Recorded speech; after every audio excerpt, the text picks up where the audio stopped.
everyone, this is Tatsuki of Flames, and I'm coming at you today to talk about, did Frieza break the power levels in Dragon Ball Z? And what I mean by that is going to have to take a minute. I'm going to have to explain quite a few different things to lead up to that point to be given. Pretty much throughout all of Dragon Ball and Dragon Ball Z going forward, there had been a set of parameters put into place. Okay, let's just say, back in Dragon Ball, you would always have Goku facing an enemy, and usually, back then, obviously, they didn't have power levels, but you had a good idea. He would usually face someone that's like 1.5 times stronger than him, maybe 2, upwards of 4 times stronger than him, mostly 2 times stronger than him and under, strong enough to beat the crap out of him, but not completely out of his league. Going throughout all of Dragon Ball, you had that same concept going on, and he would be able to find some way to get more powerful to make up for that difference. Even the other Dragon Ball characters were able to, for the most part, stay in that gap. But things started to change a bit once Dragon Ball Z began. And I'm going to be throwing out power levels.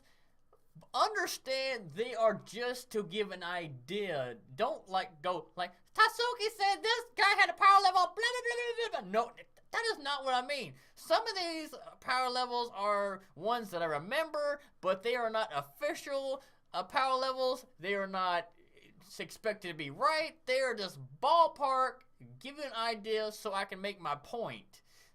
The numbers don't matter as far as being correct so much as what they identify as.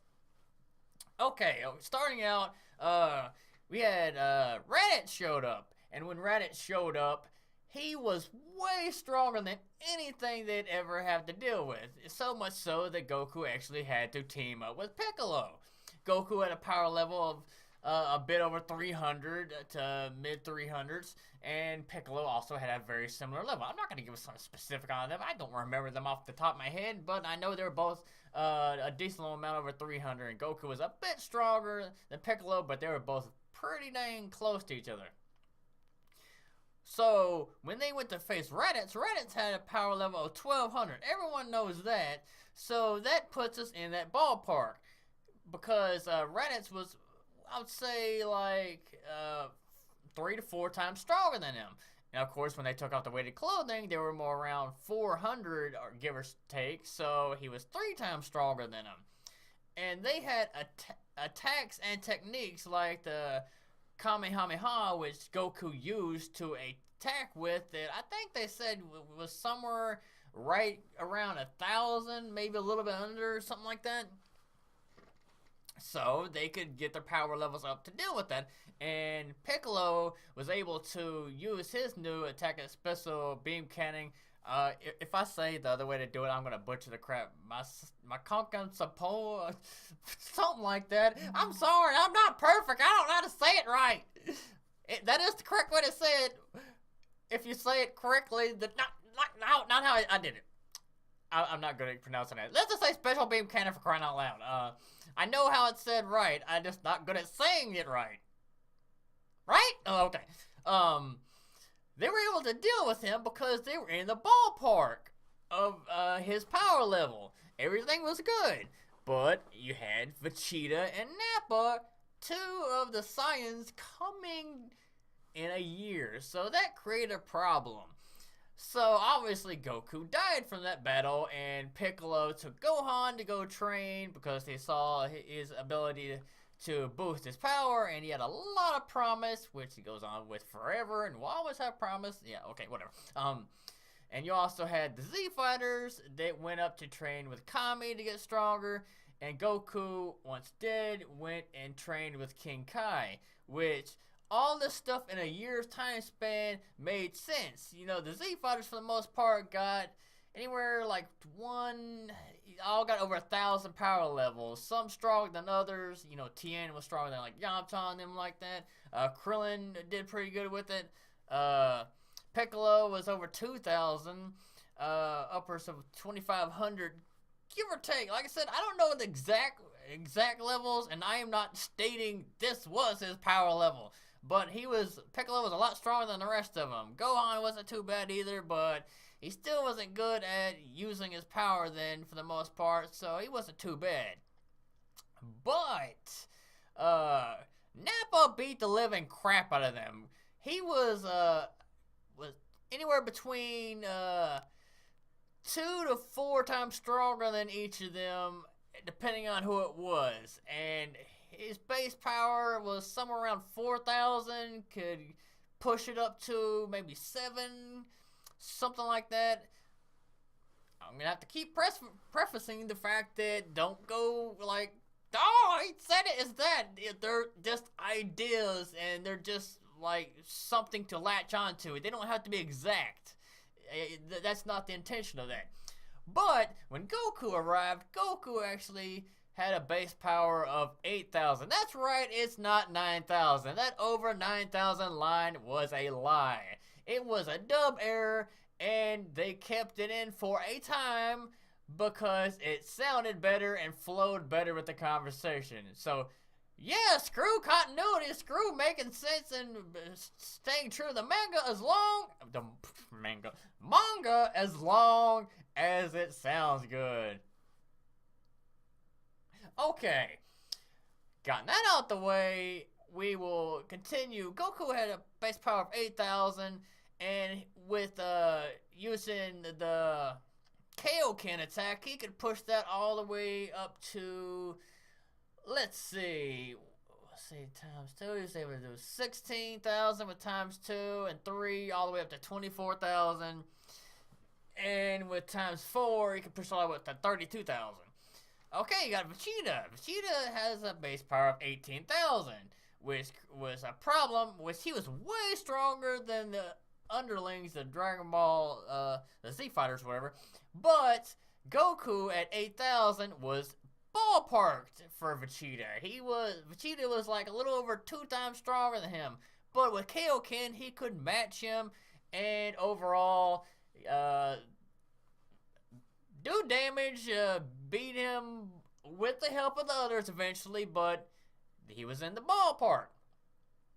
Okay, once the Saiyan arc ended and it got into the Namek, there started being some issues because there were so many strong people on Namek. You had where Gohan and Krillin had become stronger, but they were way outclassed by the other fighters that were there. You had Kui, which got the crap beat out of him. He was like 18,000 because it was a match for old version of Vegeta, but Vegeta, by the time he gets there, has gotten his Zenkai boost or whatever, and was able to get up to, I believe, around 24,000. So he was also able to deal with Dabura. Not Dabura. What the crap am I thinking about?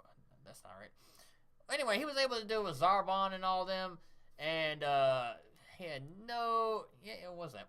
Never mind. He was able to deal with Zarbon and them, no problem. Vegeta, after he got his second Zenkai boost, he was able to deal with Zarbon without too much trouble. And who I was talking about is Dodoria. I don't know why I said Dabura. That's the first thing that popped in my head. It was Dodoria and Zarbon. Sorry about that, but Dodoria was only like around 21,000, give or take, like that. But he was 24, so he was able to deal with him. They were ballparking with each other.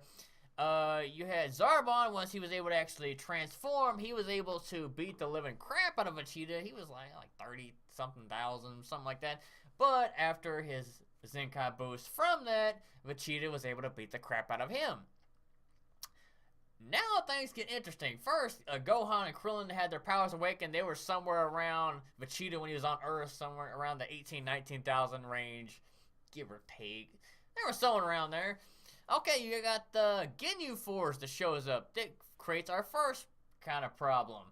Okay, Goldo wasn't crap. His power levels it didn't matter. He was all about his technique. That's what made him dangerous. He could stop time.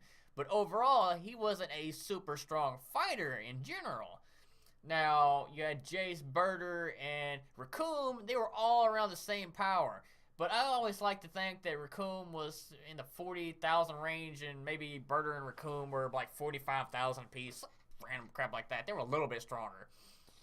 But you got Captain Ginyu that's so much stronger than him at 120,000. That's quite a boost from up there. And they're not really as in the ballpark anymore, but they quickly fixed that by having Vegeta get the crap beat out of him by the Ginyu Force, having Goku shown up and trained under 100 times Earth's gravity on his ship on the way there, so his power level shot all the way up to, or what was it, like 90,000? Something like that, give or take, and he was able to get up to 180,000 with Kaioken. So he was already stronger and able to deal with Captain Ginyu, so that was no longer a problem.